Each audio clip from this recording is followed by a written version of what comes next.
All right, so these answer choices are telling me that I'm mostly just thinking about how punctuation interacts with a sentence. Maybe I need some punctuation. The word and can kind of affect the structure a little bit, and then commas and dashes are playing similar roles, so there might be some clues about which one fits here. Basically, I don't really know much going into this other than I need to be thinking about the structure of a sentence because that's what punctuation is about, though I don't think I need to think about whether a sentence is complete or incomplete. I think this is much more just about the internal clauses of a sentence. So let's see. Photosynthesis, the mechanism by which plants use sunlight to turn carbon dioxide and water into nutrients, is fueled in part by an enzyme called photosystem 2 that harvests energy-giving electrons from water molecules. So I kind of just read the word nutrients. It was choice A, but also it kind of felt right as I was reading it. And I can already tell that C is going to be the answer. And the reason has to do with this comma right here.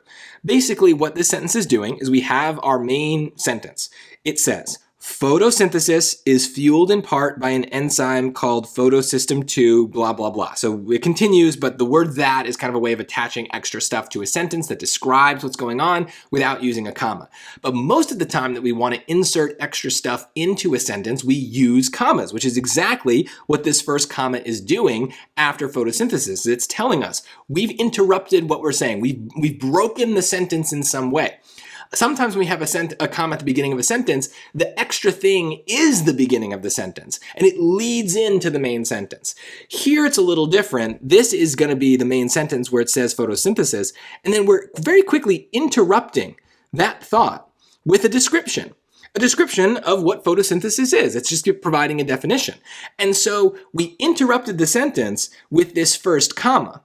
So in order to get back from the pink to the yellow, we need another comma here to show that same shift. That the only way that we can have these kind of pieces of sentences coming together and being torn apart is through punctuation. So we started with a comma, we need to end with a comma. Now sometimes we can start with a dash and then we would end with a dash. So D isn't always going to be wrong. The only reason it's wrong here is this author already chose to use a comma to start this interruption. So for the sake of symmetry, we need a comma to end it. If this author had chosen a dash at that spot, we would use a dash to end it. So it's not like commas and dashes are better. It's just that in every SAT case, that decision will have already been made for us. So it's not like we are forced to pick a comma here.